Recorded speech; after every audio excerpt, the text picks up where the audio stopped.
Tuesday, the day John got freed. What am I talking about? Well, there is a statue at Queen's Park that once upon a time never used to bother anybody, and then about 5 years ago, ones of people got offended and tried to get him canceled. And that Sir John A. Macdonald would have a box put around him and has been boxed ever since. Well, that box came off today. I don't know if the king has anything to do with it. I don't know if just common sense finally prevailed, but there's been one guy who simply put on the box a few weeks ago, Free John. Was that the catalyst?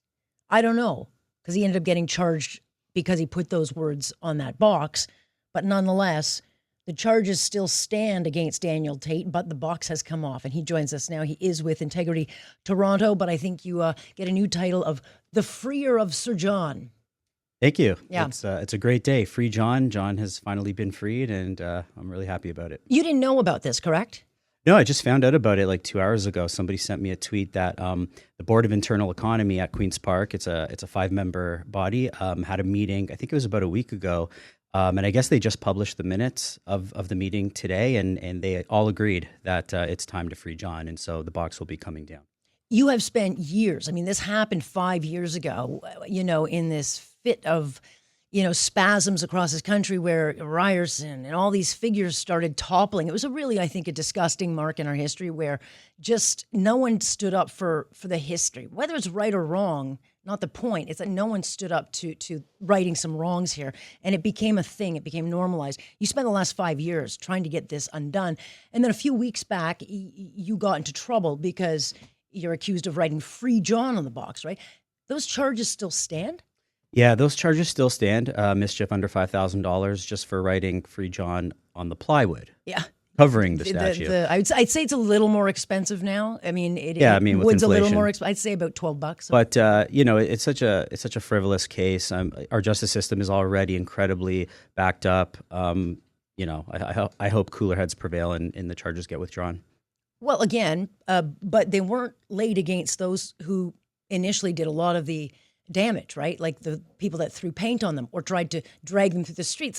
No one was charged for that, and yet you, who wrote Free John, I'm not saying you're right, but again, there's no balance here. Yeah, that's the hypocrisy of it all. You had people running roughshod. There was lawlessness in the streets.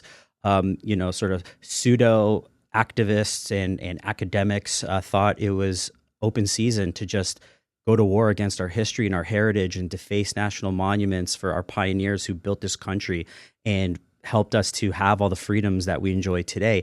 And it really was an Orwellian time. Mm-hmm. And, looking back in retrospect, it's 2025. We need to not allow that again. We need to be proud of our country, proud of our history, and we can still acknowledge all the warts and all. Nobody was perfect. Our pioneers were not perfect. Some bad things happened, but we can still acknowledge that without having to tear down these monuments and let people commit these crimes with impunity, which is what they were doing. Do you see that we're at that inflection point? I mean, we've got the king here. Yes. All of a sudden, we've got a king who I think a few months ago was a colonialist, bad guy, and now he's seen as a hero from many of those critics. Do you see this now as a turning point? Yeah, I do, and I think the timing is incredible. The King Charles and Camilla are here, and the fact remains is that Canada was part of the British Commonwealth, and the Commonwealth is what helped us to become the advanced economic powerhouse that we are today. All the trade and all the economic agreements that we had through the Commonwealth, through Britain, helped us become Canada and be a strong nation. And of course, as I said earlier, history's not perfect. I'm sure negative things happened. People suffered. And we could acknowledge that without trying to demolish or dismantle our history. You spent a lot of time fighting issues at City Hall, right? We have a lot of activist groups on the left. Yep. You yourself have made your life as activism, right? So you might have a lot of people on that side saying, well, what are you accusing us of? Because you're an activist too, right? Why do you do this? Well, look, you can call me an activist. I'm just following my heart. I'm essentially what I am as a concerned citizen. You want to call me an activist? That's fine. I don't really care about labels, but I care about what's right. I care about truth. I care about national identity and history and our culture. And if we're going to maintain Canada as the patriotic nation we are, we have to push back against people who have gotten into government and other circles who are trying to tell us or bully us in many ways that Canada's bad, that Canada's racist, colonial, settler, all these buzzwords that they use to make us think that we should be ashamed of this country. And I say no. Absolutely not. You should be ashamed for taking that position, and we got to push back. And I think today it starts. It starts. Okay, so what is the next fight? Like, do you see a role in council? There's a chair, there's a seat open. Would you run, or do you see your role better on the sidelines? Well, there is a by-election. I don't live in Scarborough, so I won't be part of that race. You wouldn't be the first to run a race not living there. Call me old school, but I'd rather run in a place I live in. You're closer to the community. But yeah, I think overall, it definitely is an inflection point. I think it also puts the Dundas Square renaming in a whole new light, because as far as I'm concerned, that was a con job as well, where academic dishonesty basically happened, freely. So yeah, there's a whole host of issues, but I really hope this does wake up a lot of people, and we can get back to just loving our country, loving our history, but still, again, acknowledging the truth of the history, the good and the bad. I think a lot of people would look at Olivia Chow and say, and this didn't happen on her watch. They would say, I understand she's against this kind of stuff. They wouldn't be surprised by this kind of thing coming from her. But a lot of people very surprised that Doug Ford didn't act sooner, right? This should be something that he'd have no time for. Yeah, you're pretty understanding about that. Well, I do want to tip my hat to Doug for finally making it happen. I'm sure he talked to the Board of Internal Economy himself and said, look, guys, we need to unbox Sir John A., right? Like, we're now in a moment where, being patriotic and being Team Canada is so important. We want to unify the country coast to coast. And how are you going to do that when our founding father is in a box? So I think, Doug's a smart guy. I'm sure he realized that. I had a conversation with him where I said the same thing, and he says, Daniel, you're right. Yeah. It's just, that we have to kind of work through the process, and I guess they did. Here we are. Bottom line is, better late than never. Yeah, okay, but again, I'd rather it not happen at all. So what do you see the next fight as? Do you see the fight at the local level? Now that we've got a new government at the federal level, where do you see your next fight coming? And where do you see the next vulnerability? Yeah, there's so many fights to have, not just in terms of like heritage and culture, but just the way the city's being run in general. Yeah. And that's a whole nother story. But understand that there's still a massive number of, people with pretty radical worldviews who are entrenched in government. Mm-hmm.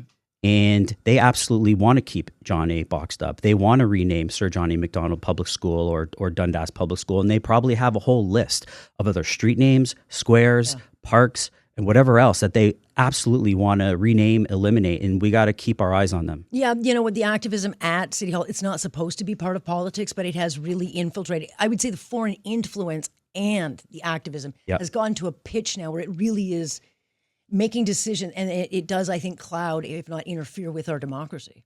Yeah, absolutely agree. You should do some Google searches, see who's behind Olivia Chow and where she came from. Look up Progress Toronto, follow the money, look at all these think tanks and NGOs that are funded through this whole octopus of national and international organizations. It's all on the internet. Anybody can go do a simple Google search and find out. So I think once people are aware of like what's going on and who's who, people start realizing that we got to take our city back.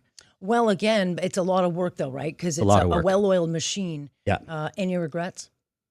No. When I went up to the box and I wrote Free John, I really was listening to my heart. I was like, I feel like this is the right thing to do. And it just felt so palpable in me that I just did it. And here we are like 2 months later, and now he's going to be freed. So I'm very grateful for that. Well, we'll see what happens. I mean, given some of the nonsense we've seen happening around this city that hasn't been charged, it'll be interesting to see what happens with your case. So I'll watch from afar, but we'll chat about it. I appreciate you coming in. Thank you. Great. Thanks for having me. All right. There is we got to rename him maybe, but Daniel Tate, freer of John. But if you actually want to look up and see what he's all about, you can actually check him out at Integrity Toronto. But John is free. And if you want to go to Queen's Park, you can look at him. I don't know if he's clean. Maybe someone's dusting him off, but don't put these people in boxes.